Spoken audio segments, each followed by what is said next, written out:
Assalamualaikum warahmatullahi wabarakatuh. Bagaimana hukum seorang istri menolak ajakan berhubungan dengan suami? Simak sampai habis karena pada video ini akan kita bahas mengenai masalah itu.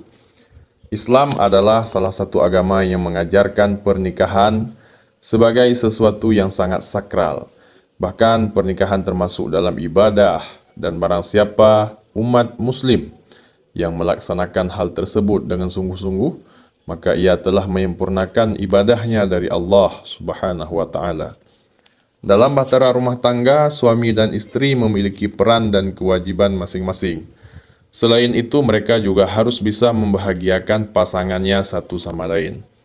Cara istri memberikan kebahagiaan pada suaminya yaitu dengan memenuhi dan melayani dengan tulus dan ikhlas. Hal tersebut menjadi kewajiban utama istri yang tidak boleh ditinggalkan. Maka dari itu akan berbahaya apabila istri menolak ajakan suami untuk melakukan hubungan intim. Banyak konsekuensi yang harus ditanggung dari penolakan yang istri lakukan. Nah, bagaimana hukumnya jika seorang istri menolak ajakan suami berhubungan? 1. Hukumnya dosa apabila menolak tanpa alasan yang jelas. Salah satu dari tujuan pernikahan dalam agama Islam yaitu untuk mendapatkan keturunan. Tentunya mama dan papa ingin memiliki generasi penerus. Nah, untuk mewujudkan hal tersebut, suami dan istri perlu melakukan hubungan intim.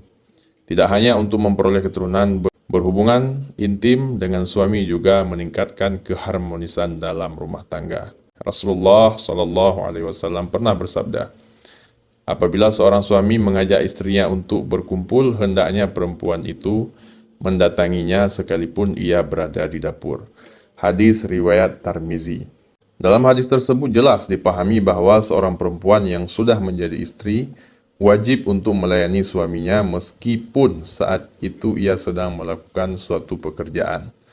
Jadi, suami harus diprioritaskan oleh istri dari segala hal yang lain. Hukum bagi istri yang menolak ajakan suami untuk berhubungan intim sebenarnya tidak diperbolehkan.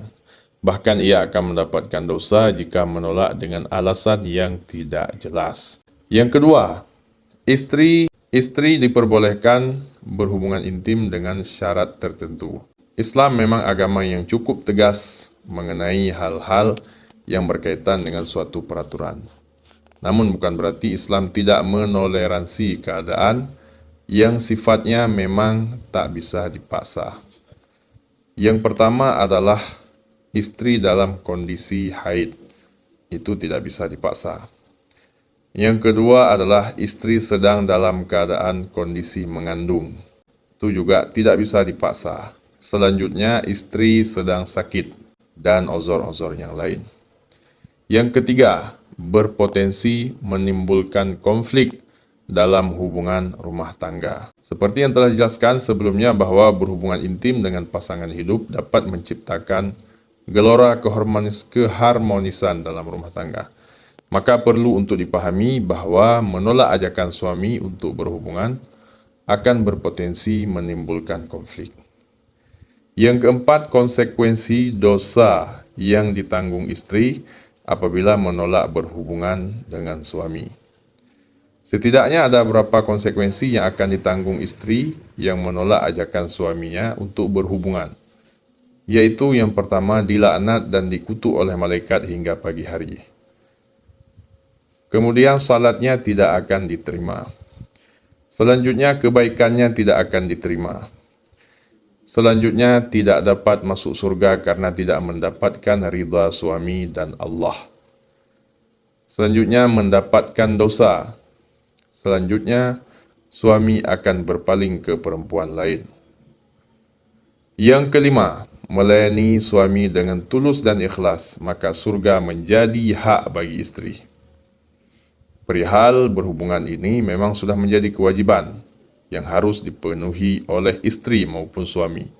Maka sebelum memutuskan untuk menikah, baik perempuan atau laki-laki, harus mengetahui terlebih dahulu tanggung jawab apa yang nantinya akan mereka emban setelah sah menjadi suami istri. Perempuan yang terbaik yaitu yang bersedia memberikan pelayanan pada suaminya secara tulus dan ikhlas. Dengan begitu, hati suami pun akan bahagia dan istri berhak mendapat ridha surga atas perbuatan mulianya dalam rumah tangga. Nah, itulah hukum istri menolak berhubungan dengan suami dalam Islam. Semoga informasi ini bisa bermanfaat untuk kehidupan rumah tangga kita semua. Wassalamualaikum warahmatullahi wabarakatuh.